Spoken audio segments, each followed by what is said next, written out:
சிவப்பு அணுக்கள், வெள்ளை அணுக்கள், பிளேட்லெட்ஸ் எனும் அணுக்கள் ஆகியவை பிளாஸ்மா என்றும் வெளிர் மஞ்சள் திரவத்தில் மிதப்பதற்கு இரத்தம் எனப்படும். இதில் சிவப்பணுக்கள் ஏராளமாக இருப்பதினால் இரத்தம் சிவப்பாக உள்ளது. வெள்ளை அணுக்கள் பெரியவை ஆனால் குறைவானவை.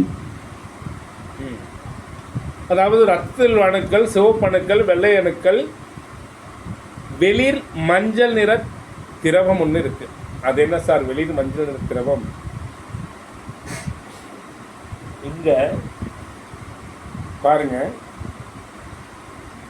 சந்திரனுடைய தட்டுக்கள் அப்படின்னு சொல்லக்கூடியது அப்படின்னு பார்த்தீங்கன்னா வெள்ளை அணுக்கள், அது குறைவு தான்.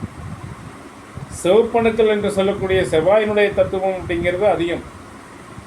இது ரெண்டும் மிதக்கிறது வெளிர் மஞ்சள் நிறமான ஒரு, நீங்கள் ரத்தத்தை நல்லா கூச்சப்படக்கூடாது, மருத்துவர் மாதிரி இப்போ கேட்கணும். நல்லா கையில் பூசி இப்படி தேய்ச்சிடுங்க, ஒரு மஞ்சள் நிறமாக ஒட்டி இருக்கும்.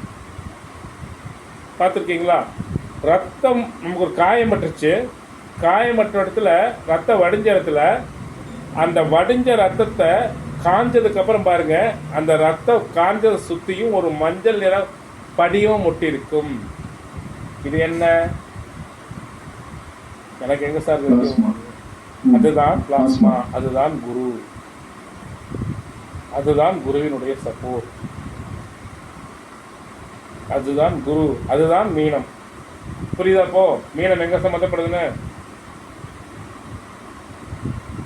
அதுதான் மீனம். சிவகாமி புரியுதாம்மா? தன்னை இதெல்லாம் எங்கள் ஒய்ஃபை படிச்சது அப்படின்னு யோசிச்சு போகிறது அந்த சொல்லுவாங்க. எனக்கு தெரியும் ஒரு எம்பிபிஎஸும் படிக்க போகலையே, கப்ஸாக எதுவும் போகிட்டுதா அப்படின்னு பார்த்துட்டு அப்படித்தானே பண்ண.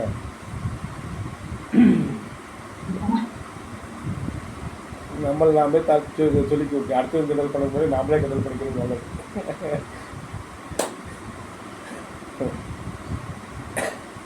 அதாவது மீனராசியினுடைய மீனம் சம்பந்தப்படலைன்னா ரத்தத்தினுடைய ஓட்டம் செயல்படாது, ரத்தத்தினுடைய அமைதித்தன்மை செயல்படாது, ரத்தத்தினுடைய சாத்வீகத்தன்மை செயல்படாது, ரத்தத்தினுடைய ப்ரெஷர் கட்டுப்படாது. நல்லா யோசிங்க. சந்திரன் வேகமாக நகரக்கூடிய கிரகம், செவ்வாய் அகங்காரத்தை சுமந்து செல்லக்கூடிய கிரகம், ரெண்டுமே ஸ்பீடு. இந்த ரெண்டையும் கட்டுப்படுத்தக்கூடியது மீனம். உண்டா இல்லையா? கோபக்கார அம்மா கூட கோபத்தை கட்டுப்படுத்த முடியாது. ஆனால் குரு, ஏய் கமனர்ரா, என்னாகும்? குருவுக்கு முன்னாடி மதிப்புமிக்க சிஷியனாக இருந்தால் என்னாகும்? கோபத்தை கட்டுப்படுத்தானே ஆகணும். ஏன்னா குருவுக்கு அதிக பவர் உண்டு. அப்போ நமக்கு ப்ரெஷர் அதிகம் இருந்தால் என்ன சொல்கிறோம்? நல்லா ரெஸ்ட் எடுங்க, தூங்குங்க, மீனத்தை வலுப்படுத்துங்க. நம்மளால் உடனே மீனை பொறிச்சு வலுப்படுத்திட்டு இருக்கக்கூடாது. மீனத்தை வலுப்படுத்துங்க. புரியுதா? அப்போ மீனராசி பிளாஸ்மா என்று சொல்லக்கூடிய அந்த மஞ்சள் நிற திரவம், வெளிர் மஞ்சள் நிற திரவம், என்னைக்குமே அடல் மஞ்சள் நிறத்தன்மை தனுசு, வெளிர் மஞ்சள் நிறத்தன்மை எது? மீனம். புரியுதுங்களா? அப்போ ஏன் தூக்கத்தின் பொழுது ரத்த ஓட்டம் சமன்படுகிறது என்றால், தூக்கத்துக்கும் இதுக்கும் என்னையா சம்பந்தம் அப்படின்னா, ஒன்று மன உடல், அந்த மன உடலின் கூறுவாக இருக்கக்கூடிய ரத்தம், அதெல்லாம் போட்டிருக்க, பின்னாடி சார்ட் போட்டிருக்கேன், பார்த்துக்கலாம். அடுத்தது ரத்தத்தின் வரலாறு. இது படிக்கலாமா? வேண்டாம், ரத்தத்தின் வரலாறு நமக்கு தேவையில்லை. இது படிங்க, தெரிஞ்சுக்குங்க, ஒன்றும் தப்பு இல்லை. 360 ஆண்டுகளுக்கு முன் ஆங்கில மருத்துவமனையான வில்லியம் ஆர்வி தன் மருத்துவ கல்வியை முடிக்க இத்தாலிக்கு சென்றார். மனித உடலின் உறுப்புகள் ஆராய்வதில் ஆர்வம் கொண்டு கல்லறைகளிலிருந்து ரகசியமாக பிணங்களை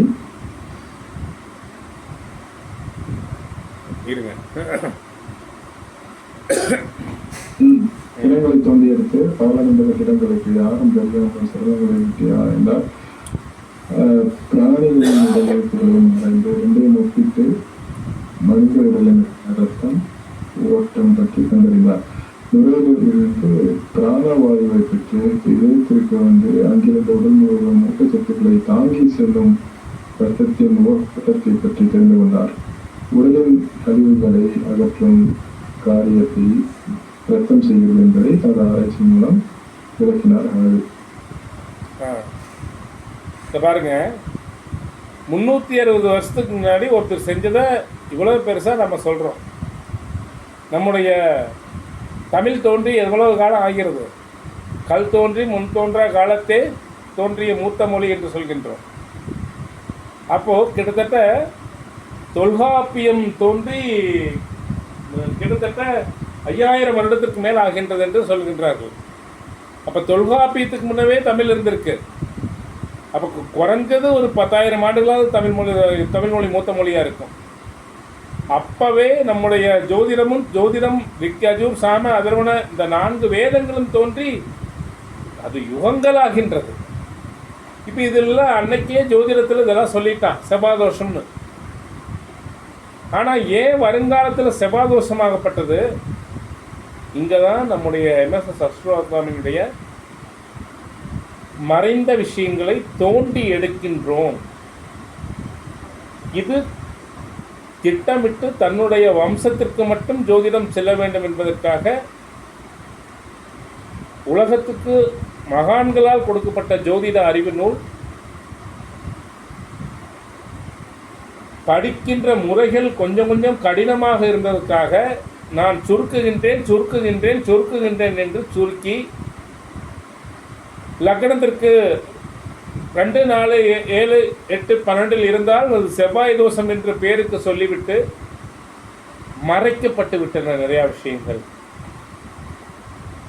10 பொருத்தம், இதைத்தான் நம்முடைய ஆதித்ய குருஜி அடிக்கடி சொல்றார். அவர் சொல்றதுல எனக்கு வருத்தம் இல்லை. திருமண பொருத்தம் மறைக்கப்பட்டது, 10 பொருத்தம் என்பது பொய்ன்னு சொல்றதை என்னால் ஏற்றுக்க முடியாது.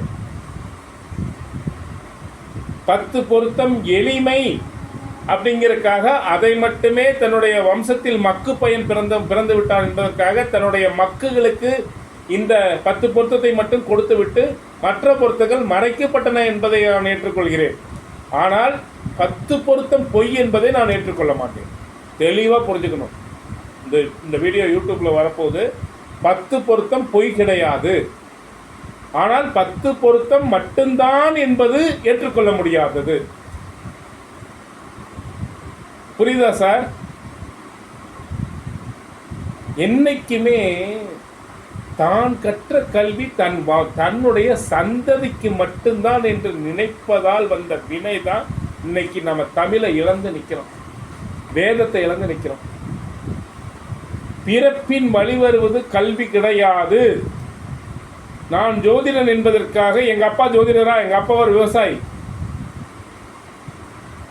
நான் ஜோதிடன் என்பதற்காக என்னுடைய குழந்தை மட்டும்தான் இது தெரிஞ்சுக்கணும், அவன் மட்டும்தான் பயன்பெறணும்னு நான் நினைச்சேன்னா என்னை விட மோசமான ஆள் யாரும் இல்லை.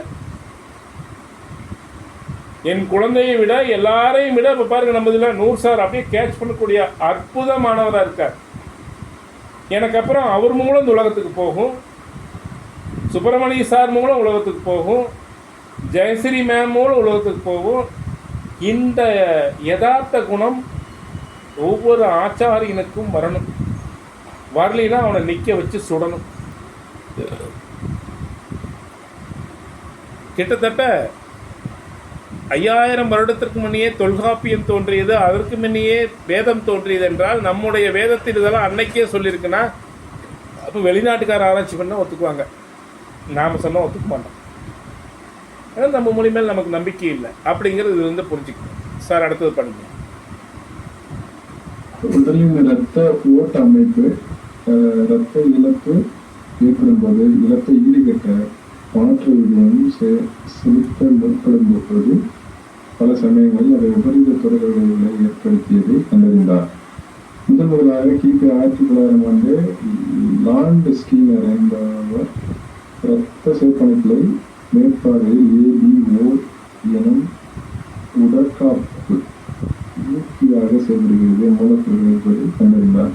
மேலும் இரத்த பொருள்களிலே மூலக்கூறுகளை மாற்று இரத்தம் செலுத்தப்படும் போது உண்டாகும் வினைகள் அனைத்திற்கும் காரணம் என்பதை கண்டறிந்தார். இதற்காக நோபல் பரிசும் பெற்றார்.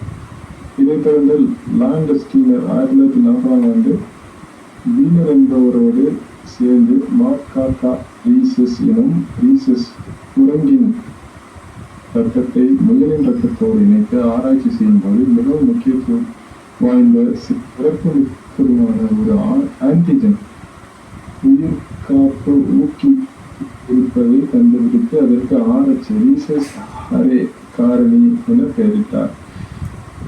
ஒரு குரோமோசோமில் மிக அருகே அமைந்துள்ள 3 ஜீன்கள் தான் CDE/RH காரணி உண்டாவதற்கான காரணமானவை என்பதை RRS, RA ஃபிஷர் மற்றும் பல ஆய்வாளர்கள் கண்டறிந்தனர்.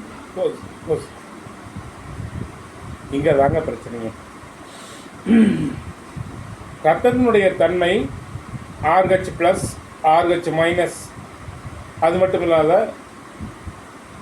ரத்தத்தினுடைய வகைகள் A group, B group, O group, இதில் minus, positive or negative, RH அப்படின்னு சொல்லக்கூடியதில் பாசிட்டிவ் ஆர் நெகட்டிவ். இந்த காரணிகள் தான் நம்முடைய அகங்கார தத்துவம் என்று சொல்லக்கூடிய செவ்வாயினுடைய தன்மையை வைத்து, செவ்வாயினுடன் சேர்ந்த கிரகங்களை வைத்து, செவ்வாய் இருக்கும் இடத்தை வைத்து, செவ்வாயை பார்க்கும் கிரகத்தினுடைய தன்மையை வைத்து, எது வலுவோ அதை வைத்து, ராசி லக்னத்துக்கு எது வலுவாக இருக்கோ அதை பற்றி தான் இரத்தத்தினுடைய மூலக்கூறு குரூப் வகைகள் கண்டறியப்படுகின்றன. திறன்மிக்க ஒரு ஜோதிடர் ஜாதகத்தின் மூலமே ரத்தத்தினுடைய குரூப்பை சொல்லலாம். புரியுதுங்களா? அப்போ நம்ம அந்த அளவுக்கு போறதில்லை. RH நெகட்டிவ் அல்ல பாசிட்டிவ், நம்ம பாசிட்டிவா நெகட்டிவா, உங்களுக்கு பாசிட்டிவா நெகட்டிவா நம்ம சொல்லிடுவோம். அதுக்கு மேலே நம்ம யோசிக்கிறது இல்லை. இன்னும் நம்ம இதுக்குள்ள படித்தோம் அப்படின்னா ரத்தத்தினுடைய குரூப்பை சொல்லலாம். புரியுதுங்களா? அப்போ இந்த RH பாசிட்டிவ் ஆர் நெகட்டிவ் அப்படிங்கிறது தான், அதாவது உறவு முறைகளில் இந்த ரத்தம் இந்த ரத்தத்தோடு ஒத்து போகுமா என்பதை நிர்ணயிப்பதில் முக்கிய காரணிகளாகின்றன என்பதை புரிந்து கொள்ள வேண்டும். புரியுதுங்களா? இங்கதான் செவ்வாய் தோஷம் என்பது ஆரம்பிக்கப்படுகின்றது அப்படிங்கிறது புரிஞ்சுக்கணும். சார், அடுத்தது படிங்க. விரைவில் அடிப்படை வகுப்பு, உயர்நிலை வகுப்பும் இன்னொரு 2 கிளாஸ், இந்த கிளாஸ் முடிச்சுட்டு விரைவில் புது பேஜ் ஆரம்பிக்கப்படும். இது வந்து யூடியூப்ல இந்த வீடியோவும் கொடுக்க போறோம். நம்முடைய புதுசா யாராவது ஜோதிடத்தில் சித்தாந்த ஜோதிடம் அடிப்படையும் உயர்நிலையும் கற்றுக்கொள்ள வேண்டும் என்றால் நாங்கள் இதில் வீடியோவில் கீழே நம்பர் கொடுப்போம். அந்த நம்பருக்கு ஃபோன்